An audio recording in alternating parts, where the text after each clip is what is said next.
सर्वसामान्यांच्या हक्काचा आवाज जागर जनस्थान।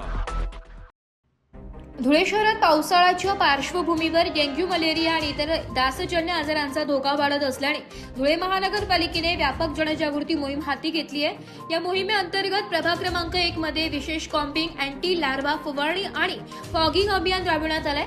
घरांच्या परिसरात, बांधकाम स्थळावर पाण्याच्या टाक्या, कूलर, टायर, प्लास्टिकचे डबे आणि इतर पाणी साचणाऱ्या ठिकाणांची तपासणी करून डासांच्या उत्पत्तीची ठिकाणे नष्ट करण्यात आली आहे। यावेळी नागरिकांना आठवड्यातून 1 दिवस कोरडा दिवस पाळण्याचे, पाण्याच्या टाका झाकून ठेवण्याचे आणि परिसर स्वच्छ ठेवण्याचे आवाहन करण्यात आले।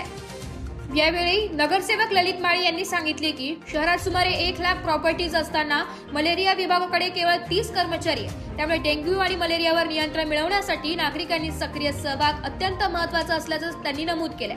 महानगरपालिका, आरोग्य विभाग आणि नागरिकांच्या संयुक्त प्रयत्नातून डेंग्यू मुक्त, मलेरिया मुक्त आणि स्वच्छ धुळे घडविण्याचा संकल्प यावेळी व्यक्त करण्यात आलाय।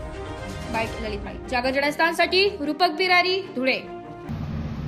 आज प्रभाग क्रमांक 1 मध्ये स्वच्छता निरीक्षक तसेच या ठिकाणी मलेरिया डिपार्टमेंटचे सर्वच अधिकारी, जसं लक्ष्मण पाटील असतील, बटू वाघ असतील, बटू देवरे असतील, प्रभाग क्रमांक 1 चे 4ही नगरसेवक तसेच आरोग्यवर्धनी केंद्र नगावबारीचा आपले डॉक्टर गिरी साहेब सर्व मिळून आज प्रभाग 1 ची डेंग्यू, मलेरिया याच्यासाठी जनजागृती मोहीम फॉरेस्ट कॉलनी येथून सुरुवात करण्यात येत आहे। खरं तर पूर्ण शहरामध्ये 1 लाखाच्या वर प्रॉपर्टीज आहेत आणि प्रत्येक ठिकाणी महानगरपालिकेचे कर्मचारी पोहोचू शकत नाही। तर आपण आपल्या घरामध्ये, कंपाऊंडमध्ये कुठे टायर पडला असेल, कुठे हौद केलेला असेल, वरती गच्चीवर काही भंगार पडलेला असेल, कुठे गच्चीवर भंगार पडलेला असेल तर आपणच आपली स्वच्छता, जेणेकरून डेंग्यूचे त्या ठिकाणी आळ्या तयार होऊ नये म्हणून आपण आपली स्वच्छता घ्यायला पाहिजे। आपल्या फ्रीज, कूलर, फुलदाणी तसेच आपल्या कुंडीमध्ये पाणी साचतं आणि त्याच्यामधनं जे डासांची तयार होते। आपल्या घरासमोर काही डबका असेल तर त्या ठिकाणी काळं ऑइल टाकायचं आहे आपल्याला।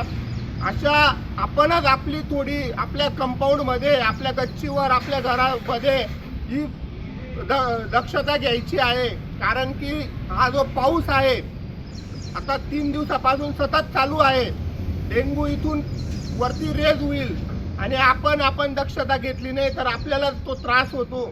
त्याच्यामुळे पूर्ण धुळे शहरात या ठिकाणी आपण अशा पद्धतीने सगळ्यांनी जर दक्षता घेतली तर नक्कीच आपण डेंग्यूला या ठिकाणी थांबवू शकतो। जय हिंद, जय महाराष्ट्र, जय श्रीराम।